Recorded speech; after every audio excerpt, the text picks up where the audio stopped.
ಇದು ಸಮೀಕ್ಷೆ,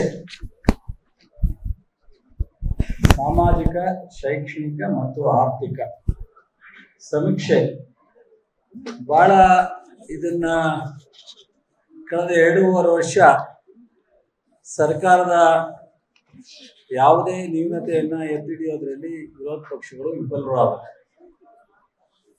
ಸತತವಾಗಿ ಸರ್ಕಾರ 23 ಮೇ 21ನೇ ತಾರೀಕು ನಮ್ಮ ಸರ್ಕಾರ ಪ್ರಮಾಣ ವಚನ ಸ್ವೀಕರಣ ಮಾಡೋದ್ರಿಂದ ಇಲ್ಲಿವರೆಗೆ ಬಿಜೆಪಿ ಮತ್ತು ಜನತಾದಳ ನಿರಂತರವಾಗಿ ಪ್ರಯತ್ನ ನಡೀತಾ ಇದೆ. ಎಲ್ಲ ಪ್ರಯತ್ನದಲ್ಲೂ ಅವರಿಗೆ ಹಿನ್ನಡೆಯಾಗಿದೆ. ಇದು ಒಂದು ಕೊನೆಯ ಪ್ರಯತ್ನ, ಅಥವಾ ಇದಾದ ಮೇಲೆ ಇನ್ಯಾವುದಾದ್ರೂ ಒಂದು ಪ್ರಯತ್ನ ಸಿಗ್ಬೋದು. ಈ ಒಂದು ಸಮೀಕ್ಷೆ ಜಾತಿ ಗಣತಿ ಅಲ್ಲ, ಸ್ಪಷ್ಟವಾಗಿ ಇದೊಂದು ಸಮೀಕ್ಷೆ ಅಷ್ಟೇ. ಮತ್ತು 10 ವರ್ಷದ ಹಿಂದೆ ಏನು ಇದನ್ನ ಕಾಂತರಾಜ್ ವರದಿಯನ್ನ ಹಿಂದಿನ ಬಿಜೆಪಿ ಜನತಾದಳದ ಸರ್ಕಾರದಲ್ಲಿ ಇಲ್ಲ ತಿರಸ್ಕಾರ ಮಾಡ್ಬೋದಾಯ್ತು, ಇಲ್ಲ ಅಕ್ಸೆಪ್ಟ್ ಮಾಡ್ಬೋದು, ಇಲ್ಲ ಪುನರ್ ಪರಿಶೀಲನೆ ಮಾಡ್ಬೋದು. 3 ಅವಕಾಶಗಳು ಅವ್ರ ಮುಂದೆ ಇತ್ತು. ಕುಮಾರಸ್ವಾಮಿ ಅವರು ನಾನು ಸ್ವೀಕಾರ ಮಾಡಲಿಲ್ಲ. ಸ್ವೀಕಾರ ಮಾಡದೇ ಇರ್ತಕ್ಕಂಥದ್ದೇ ದೊಡ್ಡದಲ್ಲ. ಅದರ ನ್ಯೂನತೆಗಳನ್ನ ನೋಡಿ ಕ್ಯಾಬಿನೆಟ್ ಅಲ್ಲಿ ರಿಜೆಕ್ಟ್ ಮಾಡಬಹುದಾಯ್ತು. ಯಾಕೆ ಮಾಡಲಿಲ್ಲ? ಮಾಡಲಿಕ್ಕೆ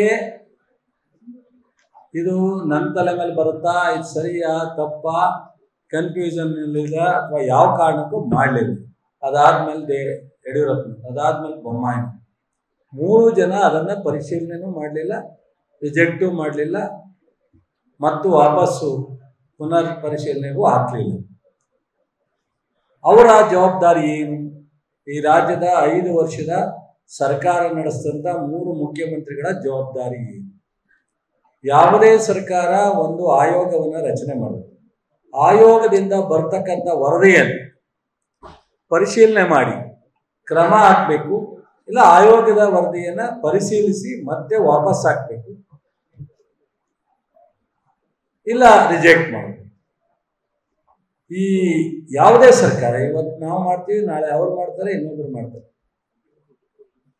ಅಂದ್ರೆ 5 ವರ್ಷ ಹಿಂದೆ 13ರಿಂದ 18 ಮಾಡಿದಂತ ಈ ಆಯೋಗದ ವರದಿಯನ್ನ ಯಾವುದೇ ಕಾರಣಕ್ಕೆ ತಗೊಳ್ಳದಲ್ಲೇ ಅದು ಪರಿಶೀಲನೆ ಮಾಡದಲ್ಲೇ ಇರ್ತಕ್ಕಂಥದ್ದು ಈ ರಾಜ್ಯದ ಒಂದು ಜನಪ್ರಿಯವಾದಂಥ ಸರ್ಕಾರ ತಗೊಂಡಂಥ ತೀರ್ಮಾನವನ್ನ ಮತ್ತು ಆರ್ಥಿಕವಾಗಿ ಅದಕ್ಕೆ ಆಗಿರ್ತಕ್ಕಂಥ ವೆಚ್ಚವನ್ನ ಮತ್ತು ಜನರ ಬಗ್ಗೆ ತಗೊಂಡಿದಂಥ ಮಾಹಿತಿಯನ್ನು ತಿರಸ್ಕರಿಸಿದಂಥ ಮಹಾ ಅಪರಾಧ ಈ 3 ಜನ ಮುಖ್ಯಮಂತ್ರಿಗಳು ಹೊರಬೇಕಾಗತ್ತೆ. ಅವತ್ತಿನ ಸರ್ಕಾರ ಹೊರಬೇಕು. ಇವತ್ತು ನಾವು ಮಾಡಿದ್ದೇನು? ಮತ್ತೆ ಅವರು ನಮಗೆ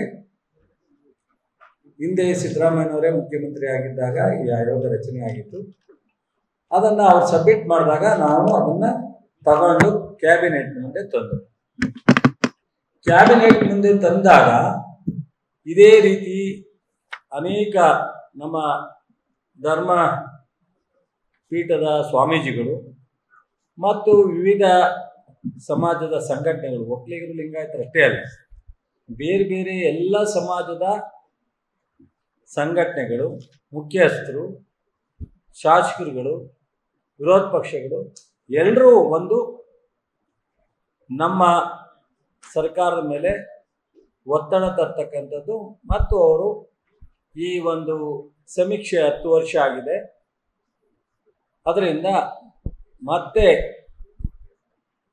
ಪುನರ್ ಪರಿಶೀಲನೆ ಆಗಬೇಕು ಅನ್ನೋ ಒಂದು ಒತ್ತಡವನ್ನು ತಂದು, ಅವಾಗೇನು ಇವರು ಮತ್ತೆ ಪುನರ್ ಪರಿಶೀಲನೆಗೆ ಹಾಕಲ್ಲ, ನಾವು ಇವ್ರನ್ನ ಇದೇ ಥರ ದೂರ್ಕೊಂಡು ಹಳ್ಳಿಗೆ ಹೋಗ್ಬಿಡ್ಬೋದು, ಇದೊಂದು ಮಾಹಿತಿ ಸರಿ ಇಲ್ಲ ಅಂತೇಳಿ ಅವರು ತಲೆಯೊಳಗೆ ಭ್ರಮೆಯಿಂದ ಮಾಡಿ, ಬಹುಶಃ ನಮ್ಮ ಹೈಕಮಾಂಡು, ನಮ್ಮ ಮುಖ್ಯಮಂತ್ರಿಗಳು, ನಮ್ಮ ಸಂಪುಟ ತೀರ್ಮಾನ ತಗೊಂಡು ಮತ್ತೆ ಹೊಸದಾಗಿ ಒಂದು ಆಯೋಗವನ್ನು ರಚನೆ ಮಾಡಿ ಆ ಆಯೋಗದ ಮೂಲಕ ಸರ್ವೆ ಮಾಡಲಿಕ್ಕೆ ಇವತ್ತು ಚಾಲನೆಯನ್ನು ಮಾಡಿದ್ದೀವಿ.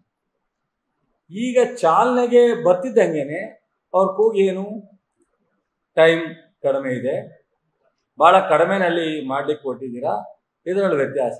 ಯಾರಾದ್ರೂ ಒಂದು ಕೆಲಸ ಅಥವಾ ಒಂದು ಯಾವುದೇ ಒಂದು ಯೋಜನೆ ಒಂದಿಗೆ ಟೈಮ್ ಬಂದು ಕೊಡ್ತೀವಿ. ಆ ಟೈಮ್ನೊಳಗಡೆ ಆದರೆ ಭಾಳ ಸಂತೋಷ, ಆಗಲಿಲ್ಲ ಅಂದರೆ ಅದು ಮುಂದುವರಿಯುತ್ತೆ. ಎಷ್ಟೋ ಈ ರಾಷ್ಟ್ರದಲ್ಲಿ ಯೋಜನೆಗಳು, ಕೇಂದ್ರ ಮತ್ತು ರಾಜ್ಯದ ಯೋಜನೆಗಳು ನಾವು ಕೊಟ್ಟಂತೆ ಎಲ್ಲ ಟೈಮ್ಗೂ ಫುಲ್ಫಿಲ್ ಆಗಿಲ್ಲ. Extra first second third time ಹೋಗಿರ್ತಕ್ಕಂಥವು ಇದೆ. ನಾವು ಇವತ್ತು ಹೆಚ್ಚು ಕಡಿಮೆ 60 ಕ್ವಶನ್ಸ್ ಇದೆ. ಒಂದು ಮನೆಗೆ ಹೋದರೆ ಕಾಮನ್ ಆಗಿ 20 ಕ್ವಶನ್ ಇದೆ. ಸೊ ಯಾರು ಒಬ್ಬರನ್ನ ಅವ್ರ ಮನೆಯಲ್ಲಿ ಯಜಮಾನ 60 ಕ್ವಶನ್ ಕೇಳಬೇಕು. ಉಳಿದಂಥ 4-5 ಜನಕ್ಕೆ ಕನಿಷ್ಠ 20 ಕ್ವಶನ್ ಕೇಳಬೇಕು ಅಲ್ವಾ? ಕನಿಷ್ಠ 20 ಕ್ವಶನ್ ಕೇಳಬೇಕಾಗುತ್ತೆ. ಆ 20 ಕ್ವಶನ್ ಮೇಲೆ OTP ಕೊಡಬೇಕಾಗುತ್ತೆ. ಅವ್ರು ಅಲ್ಲಿ ಇಲ್ಲದೆ ಇದ್ದರೆ ಇನ್ನೊಂದು ದಿವಸ ಹೋಗ್ಬೇಕಾಗುತ್ತೆ, ಹೊರಗಡೆ ಇದ್ದರೆ ಫೋನ್ ಮೂಲಕ ಮಾತಾಡಬೇಕಾಗುತ್ತೆ. ಈ ಎಲ್ಲ ಥರದ ಮಾಹಿತಿಯನ್ನು ಕಲೆ ಹಾಕೋಕ್ಕೆ ಸಿಸ್ಟಮ್ ಮಾಡಿದ್ವಿ. 20 ಗಣಕೀಗಾರನ್ನ ನೇಮಕ ಮಾಡಿದ್ದೀವಲ್ಲ ನೋಡಿ. 52,0932 ಹೌಸಸ್ ಇದೆ. 5,29,032 5,29,032 ಮನೆಗಳು ನಮ್ಮ ಜಿಲ್ಲೆಯಲ್ಲಿ ಇದೆ. 79 ಜನನ ಇದಕ್ಕೆ ಮಾಸ್ಟರ್ ಟ್ರೈನರ್ ಸಂಖ್ಯೆ ಅಂತೇಳಿ ನಿಗದಿ ಮಾಡಿದ್ರು. ಇಡೀ ಎಲ್ಲ ಜಿಲ್ಲೆ ಒಳಗಡೆ ಇವರು ಮಾನಿಟರ್ ಮಾಡಲಿಕ್ಕೆ 79 ಜನನ ನೋಡಲ್ ಆಫೀಸರ್ ಅಂತ ಆಗ್ಬೋದು, ಮಾನಿಟರ್ ಟ್ರೈನರ್ ಅಂತ ಆಗಿರ್ಬೋದು, ಮಾನಿಟರ್ ಆಗ್ಬೋದು, ಮಾಸ್ಟರ್ಗಳನ್ನ ಫಿಕ್ಸ್ ಮಾಡಿದ್ರು.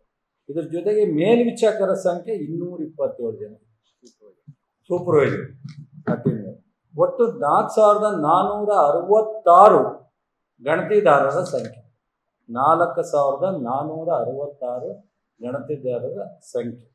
ಇಷ್ಟು ಜನನ ಒಂದು ಟೀಮ್ ಮಾಡಿ ಟ್ರೈನಿಂಗ್ ಕೊಟ್ಟು ಇವತ್ತಿಂದ ಚಾಲನೆ ಮಾಡಿ. ಈ ಚಾಲನೆಯಲ್ಲಿ ಬಹುಶಃ ರಜಾ ಮುಗಿಯೋದ್ರೊಳಗಡೆ ಸಂಪೂರ್ಣವಾಗಿ ಮಾಹಿತಿ ಬಂದರೆ ಸಂತೋಷ. ಬರಲಿಲ್ಲ, ಸಾಧ್ಯ ಆಗಲಿಲ್ಲ ಅಂದರೆ ಸರ್ಕಾರ ಆಟೋಮೆಟಿಕ್ಕಾಗಿ ಮುಂದೂಡಬೇಕಾಗತ್ತೆ, ಮುಂದೂಡ್ತೀವಿ. ಆದರೆ ಇವತ್ತಿನ ವಿರೋಧ ಪಕ್ಷಗಳು ಅವ್ರಿಗೆ ಏನಾದರೂ ತೀಟೆ ಮಾಡೋದೇ ಒಂದು ಕೆಲಸ ಅಂತೇಳಿ ಮಾಡ್ತಾರೆ. ದುರಾದೃಷ್ಟ ಏನು ಮಾಡಲಿಕ್ಕಾಗಲ್ಲ. ವಿರೋಧ ಪಕ್ಷಗಳು ಅವ್ರ ಕೆಲಸ ಮಾಡ್ತಾರೆ. ನಾವು ನಮ್ಮ ಜಿಲ್ಲೆಯಲ್ಲಿ ಇವತ್ತು ನಾನು, ಜಿಲ್ಲಾಧಿಕಾರಿಗಳು, CEO, SP, ನಮ್ಮ ರವಿಯವರು, ದಿನೇಶ್ ಗುಳಿಗೌಡರು, ಸ್ಥಳೀಯ ನಗರಸಭಾ ಅನೇಕ ಸದಸ್ಯರು, ಅನೇಕ ಅಧಿಕಾರಿಗಳು, ಸಾರ್ವಜನಿಕರ ಮಧ್ಯದಲ್ಲಿ ಹೊಸಳ್ಳಿನಲ್ಲಿ ಬಸವರಾಜ್ ಅನ್ನೋ ಮನೆಯಲ್ಲಿ ಪ್ರಾರಂಭ ಮಾಡಿದ್ದೀವಿ. ಇದನ್ನು ಇಡೀ ಜಿಲ್ಲೆಯ ಪ್ರತಿ ಒಂದು ಮನೆಗೂ ಬರ್ತಾರೆ. ದಯಮಾಡಿ ಬಂದಿಲ್ಲ ಅಂದ್ಬಿಡಿ. ಮತ್ತು ಯಾವುದಾದ್ರು ಆಕಸ್ಮಿಕವಾಗಿ ಆ ಊರನ್ನು ಒಂದು ಕಮೆಂಟ್ಸ್ ಮಾಡಿ ಒಂದು ದಿವಸಕ್ಕೆ ಮುಗಿಲಿಲ್ಲ ಅಂದರೆ 2ನೇ ದಿವಸಕ್ಕೆ ಹೋಗೋನಾಗ ಮತ್ತೆ ಅವ್ರ ಮನೆ ಯಾರು ಹೋಗಿಲ್ಲ ಅವ್ರ ಮನೆಗೆ ಮತ್ತೆ ಹೋಗ್ತಾರೆ. ದಯಮಾಡಿ ನೀವು ಇದನ್ನು ನಿಮ್ಮ ಮುಂದಿನ ನಿಮ್ಮ ಮಕ್ಕಳ, ನಿಮ್ಮೂರ, ಜಿಲ್ಲೆಯ, ತಾಲೂಕಿನ ಭವಿಷ್ಯಕ್ಕೋಸ್ಕರ ಈ ಒಂದು ಸಮೀಕ್ಷೆ ಅತ್ಯಂತ ಉಪಯೋಗಕಾರಿ ಆಗುತ್ತೆ.